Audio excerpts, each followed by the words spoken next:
L'Europe est une région qui compte beaucoup de midlaners talentueux et très peu peuvent faire leur place non-stop. Mais Nisqy, lui, a su construire une carrière solide en tant que midlaner. De ce début dans sa chambre avec ses frères et sœurs jusqu'à la scène mondiale pour l'une des plus grosses équipes, on va se pencher sur comment il est devenu l'un des meilleurs midlaners d'Europe. E9 was my first top team, I'd say.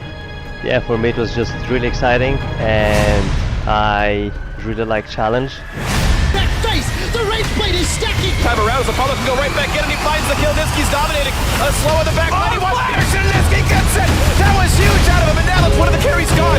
Double first drop, and he could be stunned at the chase in for Nisqy. And double kill out of the Lucian in the mid lane.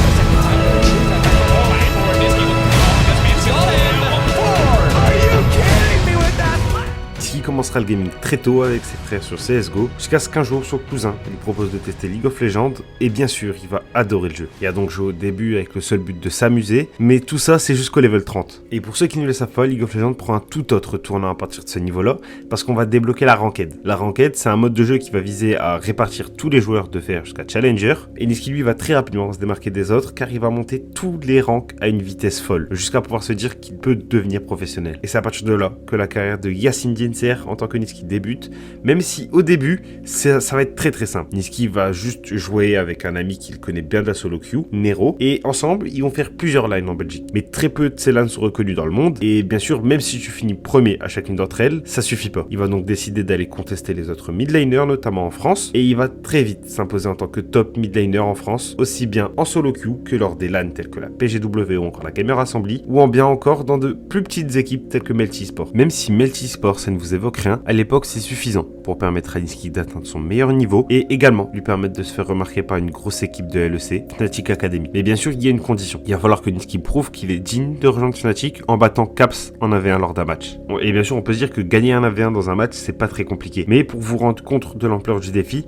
il faut savoir que Caps c'est tout simplement le meilleur midlaner européen et même à l'heure actuelle. Et il faut aussi prendre en compte que énormément de midlaners ont essayé de lui prendre sa place au fur et à mesure des années, mais aucun n'a réussi jusqu'à l'arrivée de Nisqy. Nisqy va réussir à le tuer avec sa Cassiopeia et va être pris dans l'équipe. Et bon, gagner un 1v1 face à Caps lors d'un seul match, c'est pas très représentatif. Pour être un top midlaner, il faut prouver que tu peux battre tous les midlaners des Challenger Series. Et c'est à partir de là que Nisqy va très rapidement se rendre compte du niveau nécessaire pour jouer à ce niveau de compétition. Il va avoir beaucoup de difficultés face aux autres midlaners, mais il va redoubler d'efforts jusqu'à petit à petit pouvoir tenir tête et aux midlaners des Challenger Series, mais également à la main équipe de Fnatic. L'équipe va très rapidement régler leurs problèmes et vont montrer tout ce dont ils sont capables. Ils vont réussir à remonter dans le classement jusqu'à pouvoir se qualifier en EULCS, la première ligue européenne. Mais un problème va arriver, c'est que Fnatic Academy va décider de revendre son slot à NIP et Nisqy va donc échouer à rejoindre cette ligue. Durant l'off-season, il va continuer à chercher des équipes capables de jouer en LCS et au même moment, il va recevoir une offre de Envy, une jeune équipe mais en Amérique, et ils vont le contacter afin de remplacer Ninja, leur ancien midlaner. Mais encore une fois, la seule condition pour être admis, c'est réussir à la suite d'un test à être le meilleur. Et bien évidemment, Nisqy va tout déchirer lors de ce test, et Envy va donc le prendre en tant que midlaner titulaire, mais ils vont également prendre Pireon, un deuxième midlaner en tant que remplaçant. Une direction Los Angeles pour Nisqy, avec le seul but de conquérir la LCS américaine. Et effectivement, ça va très bien débuter, en ratant tout simplement les premiers matchs à cause d'un problème de visa qui va l'empêcher de se rendre sur place pour jouer. Envy va donc rapidement prendre une décision, faire jouer Pireon en urgence, mais contre toute attente, l'équipe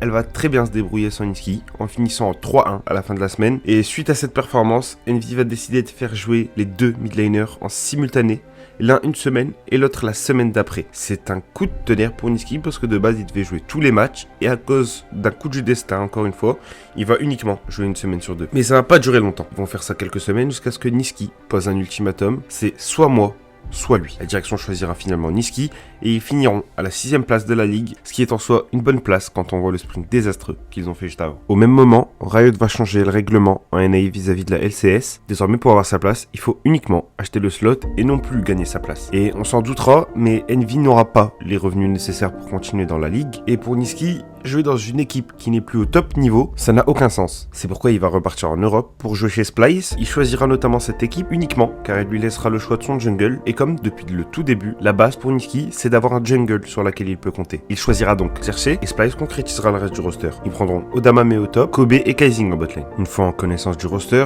Niski veut prétendre à la première place, mais je vais également vous expliquer comment Niski perçoit le fait d'être le meilleur mid laner. Il a une manière très simple de voir le sujet. Si tu finis premier, tu es le meilleur mid laner, deuxième, le deuxième, et lui, à la fin de la saison, il finira troisième. Il sera donc le troisième meilleur mid laner à ce moment-là, mais pas de panique à avoir. Le classement final n'est pas écrit lors de la saison régulière, mais plutôt lors des playoffs. Et avant de continuer, on va juste très rapidement voir comment fonctionnent les playoffs. Les playoffs, c'est simple.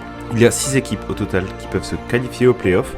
Et ces 6 équipes sont réparties dans 2 brackets, le upper et le lower. Chacune d'entre elles vont avancer jusqu'à la finale du upper, qui désignera les 2 premières places du classement, et le lower, qui désignera la 3e et la 4e place du classement. Début des playoffs, Splyce tombe contre Rokat et vont les écraser 3-0, mais jusqu'à là, c'est rien d'étonnant, parce que d'après le théorème de Niski, il est meilleur que le mid laner d'en face, il doit gagner. Mais problème, pour le match d'après, ils vont rencontrer l'une des meilleures équipes avec notamment Perkz, et cette fois, la rencontre sera un véritable défi.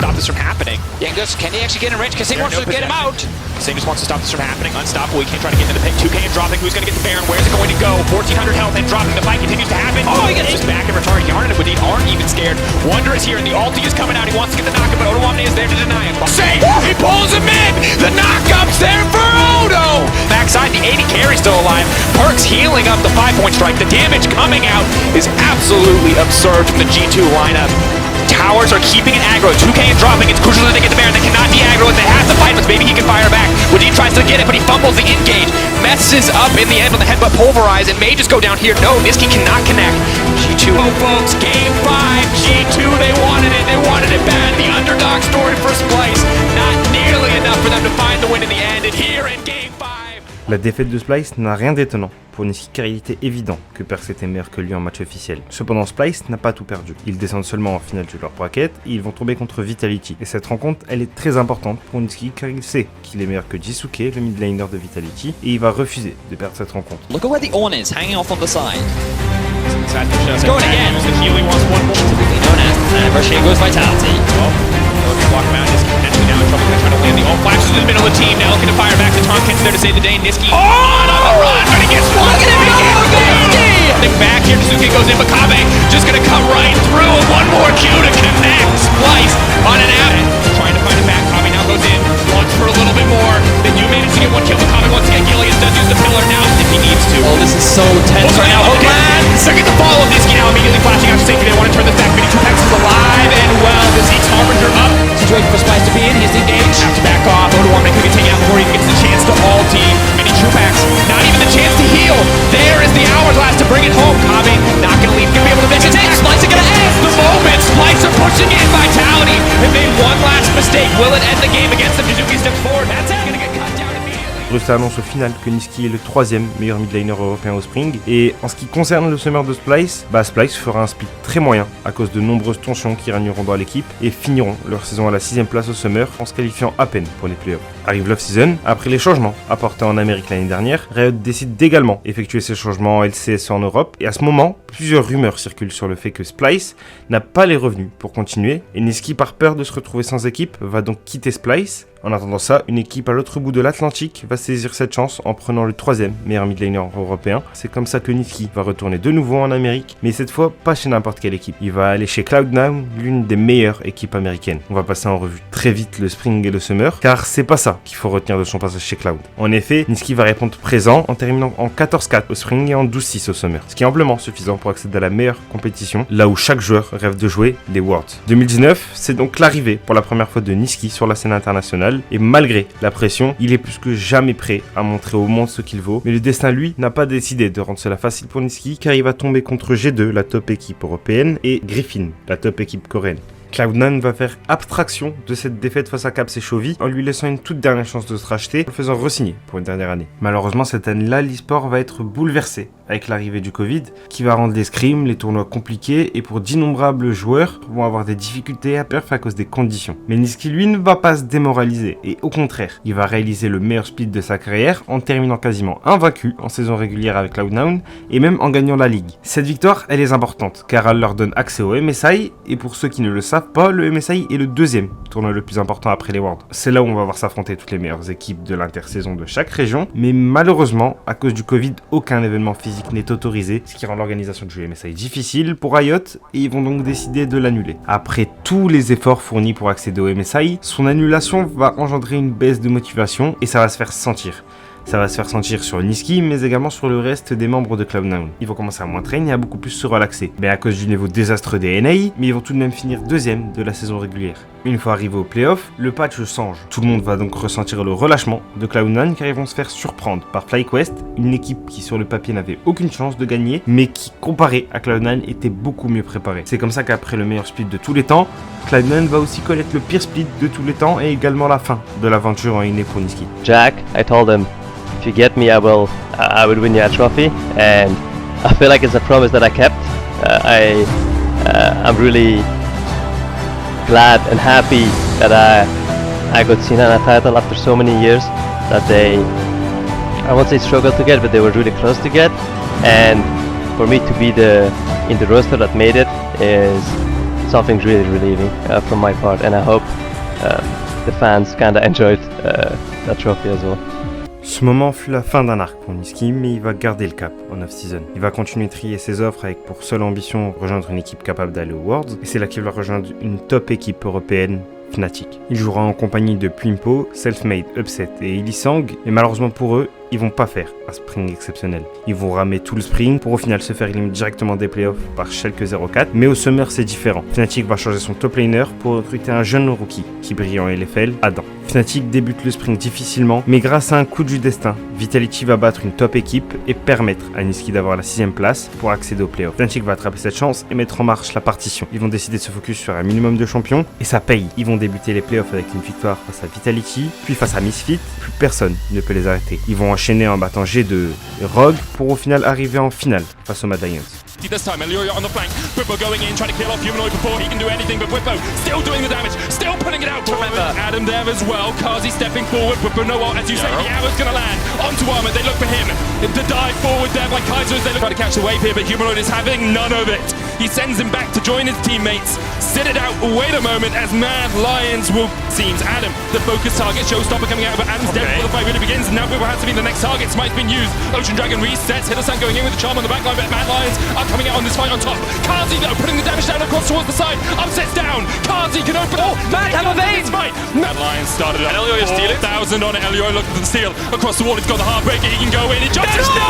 Moments ago, I called for patience from Fnatic here. They are stepping forward. Nexus Tower, the first one. They're looking to desperation plays from Fnatic. They have to start the fight before the siege comes in.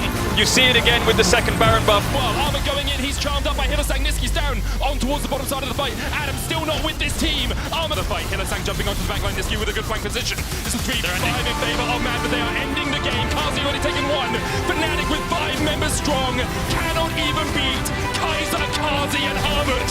Kaiser the king shows Fnatic how it's done. Mad Lions looking for the win as they focus down the Nexus. La symphonie de Fnatic va malheureusement se faire arrêter, mais tout n'est pas perdu étant donné que la mission est remplie, ils vont aux Worlds. C'est la deuxième fois que Nisqy va sur la scène mondiale, et il est bien décidé de montrer qui il est lors de cette édition, et un drame va obliger Upset à abandonner l'équipe à cause de raisons personnelles, laissant à sa place Bin, un rookie de l'académie de Fnatic, et l'équipe est chamboulée et se sont perdus sans Upset.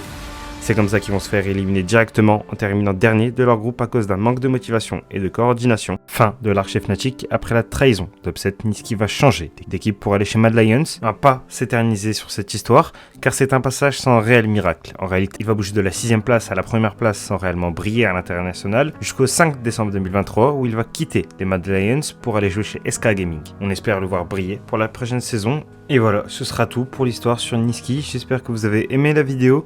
Si vous avez des conseils ou des idées pour les prochaines vidéos, n'hésitez pas à l'écrire dans l'espace commentaire. N'hésitez surtout pas à liker, partager la vidéo et surtout à vous abonner parce que ça soutient la chaîne et ça va m'encourager à faire d'autres vidéos sur l'histoire de League of Legends. Sur ce, n'oubliez pas, vive KCCN Nezo. Wow, le stun qui rejoint la lune. KCCN Nezo qui va faire la tourelle face au Volibear. Volibear qui va s'apprêter à ulti sur le Varus. Le Varus qui va le tuer. Il va finir ce duel en tourelle face à la Vayne. Et il va continuer, c'est le kill KCCN Nezo. Regardez-moi cette tourelle quand il farm. Attention à l'ulti Fiddlestick. Il va tourner en rond avec l'ulti Fiddlestick. Il va finalement le tuer. Il va enchaîner sur la Miss Fortune, il va l'avoir. Là il a, GG. Il va s'avancer pour dive et il va flasher pour rien du tout.